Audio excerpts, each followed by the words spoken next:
Olá a todos, meu nome é Eduardo Vinícius de Araújo, sou aluno do curso de Ciência de Dados do Polo de Itariri. Olá, sou Graziele Grande Mota Galdino, aluna do curso de Ciência de Dados, Polo de Santa Bárbara do Oeste. Olá a todos, meu nome é Josué Serafim da Rocha, sou aluno do curso de Ciência de Dados da Univesp no Polo de São José do Rio Preto. Olá a todos, meu nome é Leandro Alexandre Bueno, sou aluno do curso de Ciências de Dados do Polo de Americana. Olá a todos, meu nome é Lucas Jonatas Dionísio, eu sou aluno do curso de Bacharelado de Ciências de Dados pela Univesp, faço parte do Polo de Itariri. Olá a todos, me chamo Rafael de Oliveira Claro Pedroso, aluno de Ciência de Dados do Polo de Itariri. Olá a todos, o meu nome é Viviane Foster, eu sou aluna do curso de Bacharelado de Ciência de Dados aqui do Polo de Santa Bárbara do Oeste. Em conjunto com os meus colegas, farei a apresentação do nosso trabalho de conclusão de curso em Ciência de Dados pela Univesp. Nós tivemos como orientador o professor Luiz Quispe Cartagena, a quem desde já nós agradecemos pelo apoio ao longo de todo o processo de elaboração deste trabalho. O tema deste trabalho foi o estudo comparativo do desenvolvimento de modelos de Machine Learning, o Vibe Coding e a programação tradicional.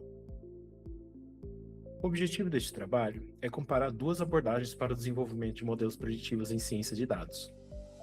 Por um lado, a programação tradicional, utilizando a linguagem de programação, Python, e o Vibe Coding, que seria a programação com apoio de inteligência artificial generativa. Na abordagem tradicional, o desenvolvedor precisa escrever manualmente todo o código, realizar o tratamento dos dados e selecionar algoritmos, treinar o modelo e avaliar os resultados. Já no Vibe Coding, a interação ocorre por meio de linguagem natural. O usuário descreve a tarefa desejada e a IA que faz a geração do código, vai auxiliar nessa geração do código, na criação do modelo e na interpretação dos resultados. Assim, esse estudo busca analisar e comparar essas duas abordagens, em termos de produtividade, eficiência e qualidade dos modelos gerados. Mas afinal, o que é Vibe Coding? Para a comparação da proposta desse estudo, é importante a gente compreender o conceito de Vibe Coding e seu fluxo de funcionamento. O Vibe Coding ele pode ser definido como uma abordagem de desenvolvimento de software mediada por inteligência artificial generativa, na qual a interação entre o usuário e a tecnologia ocorre predominantemente por meio de linguagem natural. Nessa abordagem, o foco do desenvolvedor deixa de estar na escrita manual de código e passa a se concentrar na definição clara dos objetivos e requisitos da solução desejada. Conforme ilustrado no slide, o processo inicia-se com a intenção do usuário, ou seja, a identificação de um problema ou a necessidade específica, e em seguida, essa necessidade é descrita em linguagem natural, permitindo que a IA interprete o contexto, os requisitos e as funcionalidades esperadas. A partir dessa interpretação, a inteligência artificial gera automaticamente o código necessário para implementar a solução proposta. E aí, né? Como fica isso no contexto de ciência de dados? A inteligência artificial generativa, ela atua como um assistente ao longo de todo o ciclo de desenvolvimento de uma solução analítica ou preditiva. O processo também se inicia pela definição do problema de negócio ou da pergunta de pesquisa. O desenvolvedor descreve seus objetivos em linguagem natural, informa a IA o que deseja realizar. A partir dessa descrição, a IA ela vai interpretar o contexto, compreender os requisitos da tarefa e gera os códigos necessários para cada etapa do projeto. E aí, no contexto da ciência de dados, né, isso inclui atividades como tratamento, preparação de dados, análise exploratória, seleção de variáveis, treinamento de modelos e geração de visualizações. Conforme ilustrado no fluxo, após a geração do código, os dados são tratados e preparados para garantir qualidade e consistência. Em seguida, são aplicadas técnicas de modelagem e treinamento, permitindo que os algoritmos de aprendizado de máquina identifiquem padrões e relações presentes nos dados. Posteriormente, o modelo é avaliado por meio de métricas de desempenho, e essa etapa é fundamental para verificar sua capacidade preditiva e sua adequação ao problema proposto, né? Somente após essa validação é obtido o modelo preditivo final, apto a realizar previsões sobre novos dados. Mas quais são os impactos da utilização dessa IA generativa?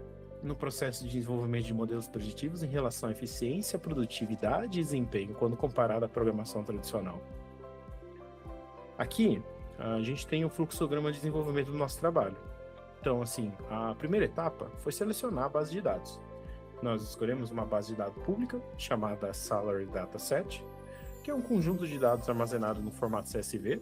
Conforme demonstrado no fluxograma, essa base de dados foi utilizada em ambas abordagens, tanto no pipeline A quanto no pipeline B.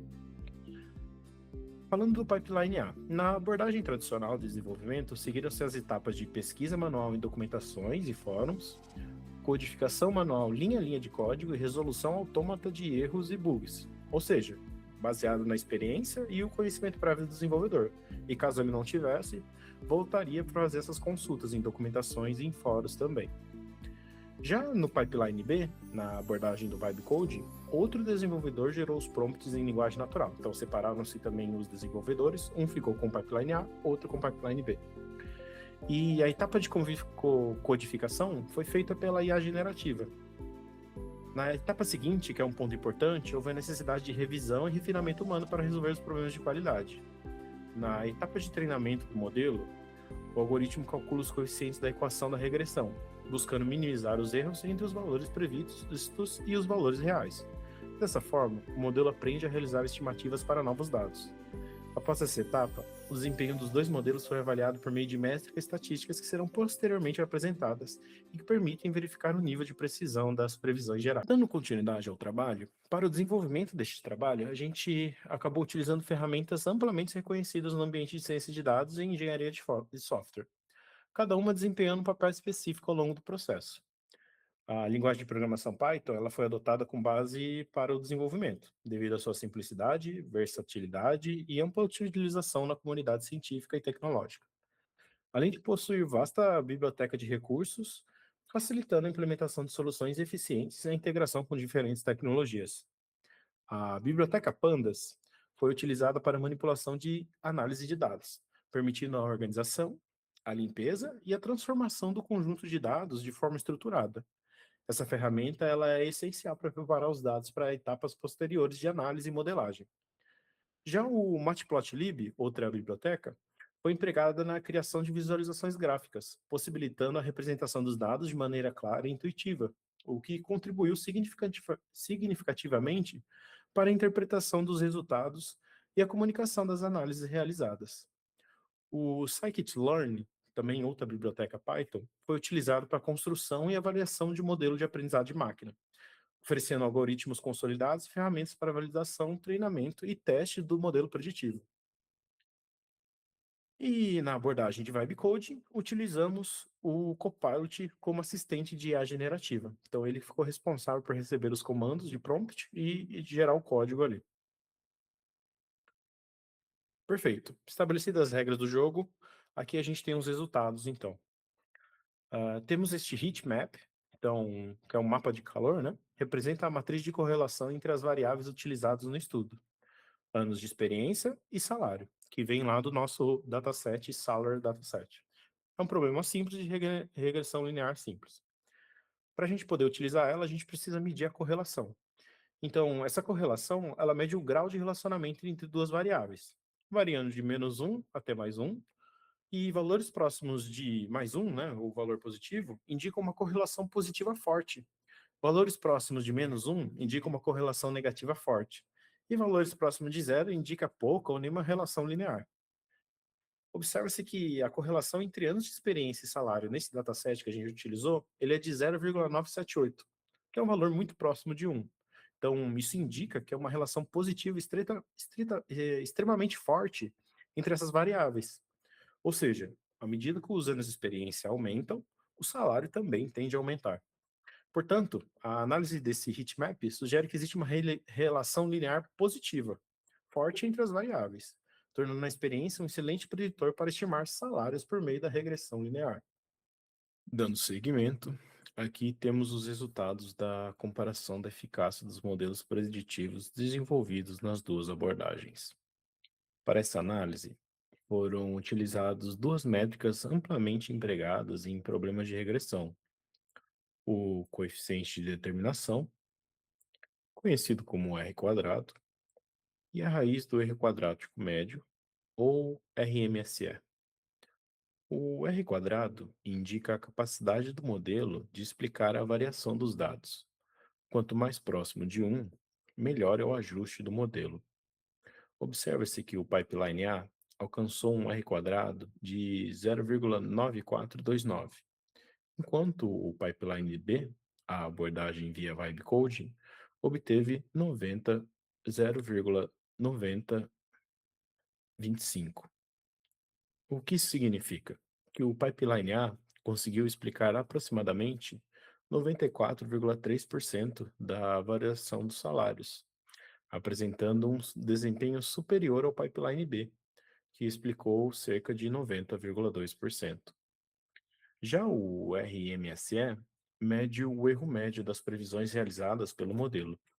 Nesse caso, valores menores indicam um melhor desempenho.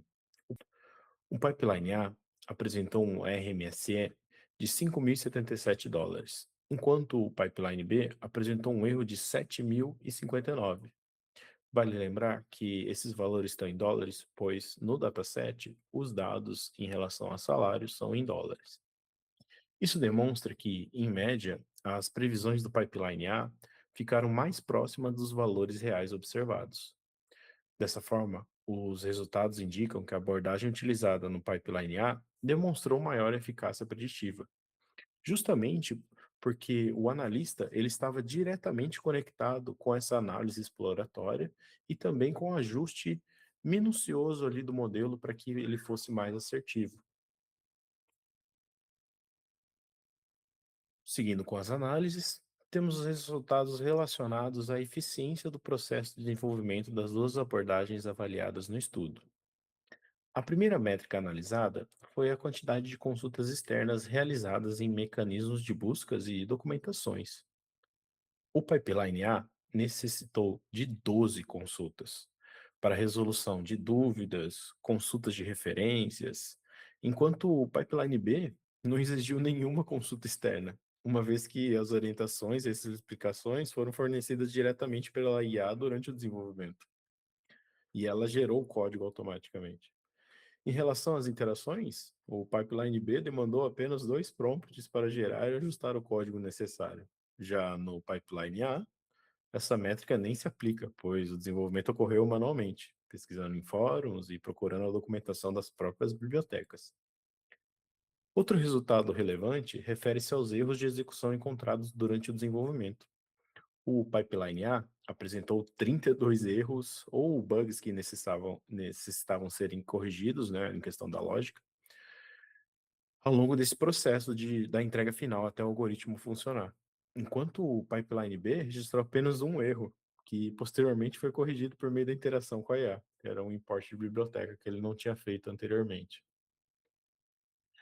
Por fim, observamos o tempo total de produção e revisão do código. No pipeline a abordagem manual demandou mais de 300 minutos, enquanto no pipeline B foi concluído em apenas 30. Isso representa uma redução de cerca de 90% do tempo de desenvolvimento.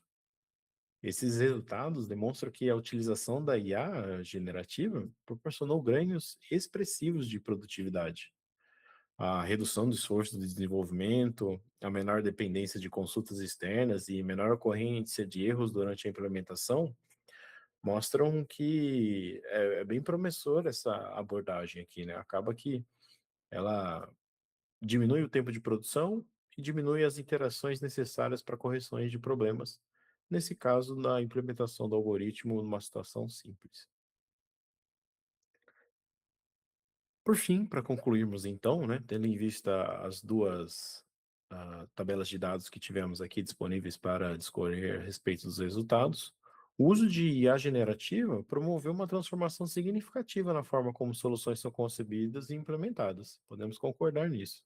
Essa abordagem promove maior agilidade no desenvolvimento, possibilitando a geração de código a partir de descrições em linguagem natural, bem como uma redução expressiva do tempo de implementação, acelerando esses ciclos de entrega.